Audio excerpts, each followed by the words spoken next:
ఏ విధంగా మిమ్మల్ని అందరినీ విన్ విన్ సిచ్యువేషన్లో ఆంధ్రప్రదేశ్ అభివృద్ధిలో కూడా భాగస్వాములు చేయాలని నేను కూడా ఆలోచిస్తా. ఫస్ట్ మీరంతా ఎన్ఆర్టీలో మెంబర్స్గా తయారైతే ఒక డేటాబేస్ వస్తుంది. తెలుగు అసోసియేషన్స్ డిఫరెంట్గా ఉండొచ్చు, పర్వాలేదు. కానీ ఎక్కడున్నా మీరు పుట్టినటువంటి జన్మభూమి ఆంధ్రప్రదేశ్ కాబట్టి నేను ఇంకోటి కూడా చెప్తున్నాను, నేను ఆంధ్రప్రదేశ్ గురించే మాట్లాడడం లేదు, తెలుగు బిడ్డగా మాట్లాడుతున్నా. తెలుగు జాతి కోసం పనిచేస్తా. తెలుగు వారు ఎక్కడున్నా ప్రపంచంలో వాళ్ళందరూ కూడా ఒకటే అని దీంతో పోతున్నాం.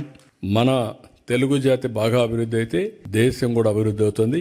మనం అందరం కూడా ఒక్కసారి ఇది కూడా గుర్తుపెట్టుకోవాలి. ఈరోజు నరేంద్ర మోడీ గారు ఒక డిటర్మినేషన్తో పనిచేస్తున్నాడు. ఈ దేశానికి ఏదో చేయాలని తపంతో పనిచేస్తున్నాడు. వికసిత్ భారత్ ఇచ్చారు, నేను స్వర్ణ ఆంధ్రప్రదేశ్ ఇచ్చాను. వాళ్ళు వికసిత్ భారత్లో భారతదేశాన్ని నెంబర్ 1 చేయాలంటే నేను స్వర్ణ ఆంధ్రప్రదేశ్ దానికంటే అన్ని రాష్ట్రాల కంటే నెంబర్ 1 తెలుగు రాష్ట్రాలు ఉండాలి, ఆంధ్రప్రదేశ్ ఉండాలని దానికి ఒక విజన్ తయారు చేశాను.